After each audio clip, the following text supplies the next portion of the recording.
Hello, hello, welcome to Quackalope, and today we're going to teach you how to play Kohaku by Gold Seal Games. Now this is a tile laying and kind of victory point scoring game where you're doing your best to take the feature tiles and the koi tiles from the center board and build out and design your own koi pond.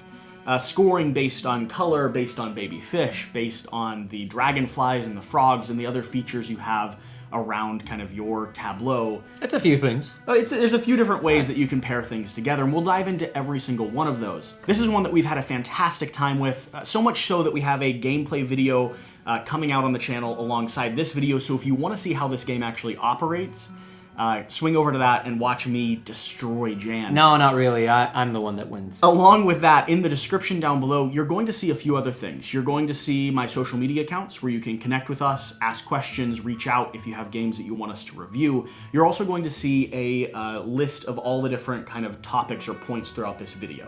So if you're just looking for victory point scoring, endgame, or if you're looking for specific rules around player counts, things like that, make sure you jump down there, check those timestamps so you can get to the information that you need as quickly and efficiently as possible. We're going to start from the very beginning with setup. Just for the record, this is a prototype copy of the game, so the components we're working with here are pre-Kickstarter. I know they have some really cool plans. Really cool stuff. I seriously hope this funds to the point where they're able to produce some of the components that they're looking at, because this will be an absolutely beautiful game. Yeah. It is already lovely. Oh yeah, it's gorgeous. But these cardboard components, the rubber ducks that we've kind of incorporated into our game, and the box and things like that, all these things will shift by the time that the game comes to print. And finally, this game is for 2 to 4 players, takes about 30 to 40 minutes to play, and is for ages around 10 and up. So if that sounds like the type of game you're interested in, let's go ahead and teach you how to play. We're gonna start with setup. So do you wanna swing into how that works? I'd love to. All right. So the first thing you're gonna do is you have to determine how many players are gonna be partaking in your session of Kohaku. So when determining player count, there's something very important that you need to take into consideration. Different koi are going to have an amount of pebbles in the lower left-hand corner. If the pebbles are 4, that means it's only going to be used for 4 players.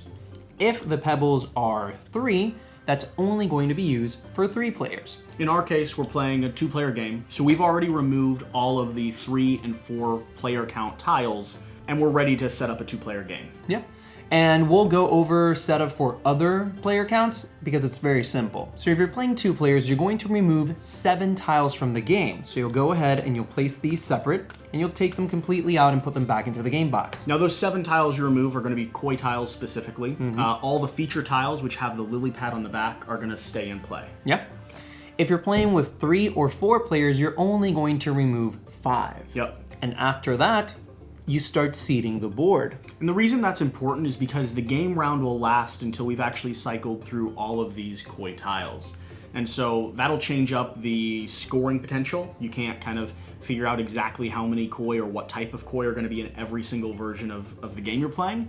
And then on top of that, that determines our runtime. For a 3 to 4 player game, I believe the runtime is 12 rounds. For a 2-player game, I believe it's 14. Yeah. So let's go ahead and talk about how we populate the center board here, because that'll be the starting zone. For setup, imagine that this is a stream. This is active and this is running, and koi are slowly swimming their way in here. So with that image, you start getting those koi out into that beautiful little pond. They're essentially swimming from this creek and falling in here. Then after you've populated the koi, I'm sorry, I gotta take charge of this. You're gonna bring these features out into the center. Each one of these are going to be the items that are scoring mechanics themselves. So you'll see rocks, you'll see some frogs, you'll see butterflies, and each one of these tiles will be the elements that you use at the end of the game to determine how many victory points your koi throughout the course of the game are worth. Now at the very end of this video is when we're going to break down the scoring specific mechanics on each one of these tiles.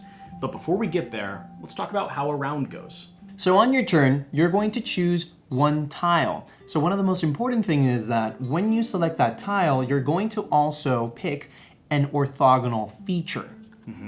So once you do that, so for example, I'll go ahead and take this rock, you'll also have to repopulate the space. So the center space is the area that's always repopulated. So if you've taken anything from the edge, whatever feature is there in the center will drift over to the bank. And if there was a koi here in the center, for instance, this red and black one, that would swim over to the edge of the pond. Then you'll flip 1 feature tile, you'll flip one fish tile or koi tile, and that will be kind of how the game state changes. Now, that may not be that important early on, but it's important to keep an eye on because you may want to get a fish and a feature next to each other. You may want to manipulate this board so that you can score more by taking more valuable tiles down the road. So the first time you take 2 tiles, just like you did, you'll be building out your own personal koi pond. That'll be there in front of you. So everyone has their own koi pond they're developing. When you take the first 2 tiles at the start of the game, they will always go right next to each other. From that point on, you have a little bit more of an option. First, you'll always take, just like we said, a koi and a feature. However, these do not have to stay connected when they're placed in your own personal koi pond. They do, however, have to continue the pattern that exists here on the center board. So always following a tic-tac-toe pattern of a koi, a feature, a koi, a feature. So if I were to place this down, this tile here with the lily pads and the butterflies could not go next to my rocks. Those are 2 features, they wouldn't be able to match up. It can, however, go here next to the white koi, and this red koi could go here on top of the rocks. You will build out your koi pond in any direction, however you would like, as long as you continue to follow that pattern. So from that point, you'll continue taking tiles from the main board until there are no more koi for you to populate the pond. At that point, you'll take everything on your personal little pond or habitat, and you'll score from there. Whoever has the most points at the end of the game takes it. So we're going to go ahead and set up a little bit of a display here to demonstrate how that scoring mechanic works.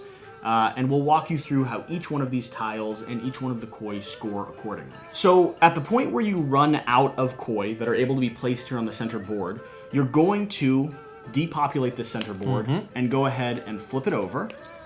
On the back here, we will find the scoring board, which in the gameplay is where I determine how ruthlessly I defeat Jan. That's not gonna happen. Well, not at all, not even close. Go watch it. Leave a comment in this video letting us know who you think is going to win the gameplay, and then go watch the gameplay and find out if you were correct or not. If you voted for me, you were correct. It's super easy. So what we've done is we've went ahead and built out an artificial style koi pond here in front of us. And what we did is we have one of every type of scoring mechanic displayed here. So we're going to walk you through how each one of these score, and along with that, show you kind of the best way to go about scoring when you're actually playing the game at home. So when you score, you're going to score one player at a time. That way everyone can kind of double check. Once you're very familiar with the game, you could probably score all at the same time.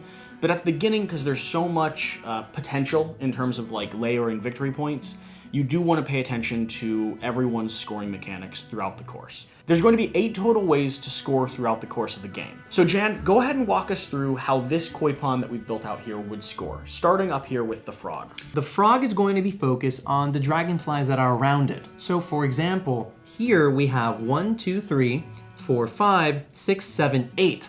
That's 8 victory points. That's pretty good for a little frog, right? So you go ahead and you move your token all the way up on the victory track. After you've scored one of your tiles, go ahead and flip it over. The tiles score individually, but they don't layer on each other. So let's go ahead and continue moving down this column, and let's score the statue.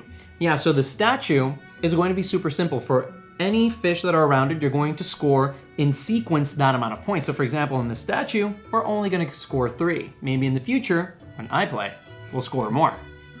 All right, we'll go ahead and flip that one over, and let's go up here to this top flower. The flower is going to be very similar to the statue. For every red that's immediately adjacent to that flower, you're going to get 2 points. And if you were able to put 4 spaces completely around that flower, you'll get 12. So that's a lot of potential points there. So in this situation, we have 2 red next to it, so we'd score 4 points total. We also have the dual flower tile, which scores for every adjacent tile next to it, just like the single flower does. But this one has the potential to score multiple colors.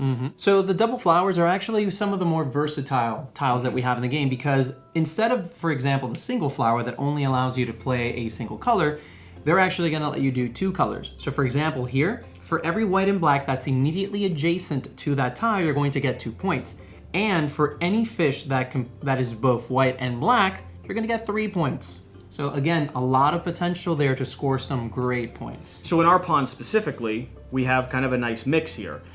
Here, this one's white. This is a white and yellow fish, which counts as a white. And this one would be a black. So those combined would score a total of 6 points. The one up here at the top is a white and black mixed fish. So that would score another 3. So we're looking at 9 points total for where this tile is currently Which is placed. not bad at all. It's not bad at all. Let's go ahead and swing over here to the butterflies. How do they score? So the butterflies are really interesting. They're actually going to score for entire columns and entire rows.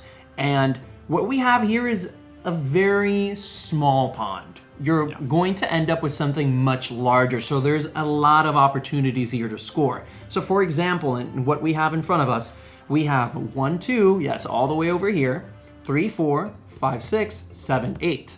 Now, an important thing to note, we have been flipping tiles throughout the course of this scoring round.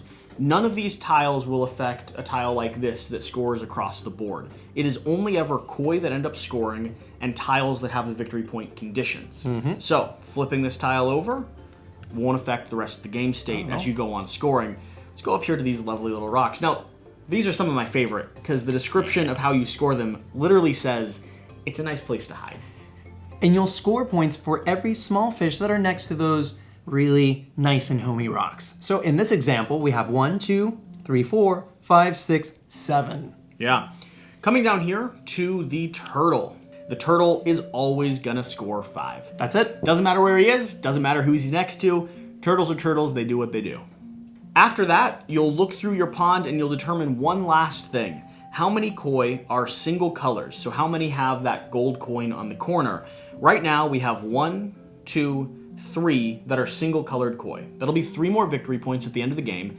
And if we were both at, let's say, 55 points. Which is not gonna happen. No.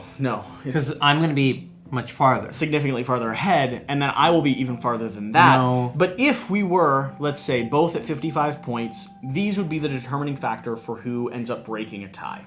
Yeah. So, if I had 3, you had 6, you would be the winner of the game. Of course. But we won't need to do that. It's certainly not going to happen.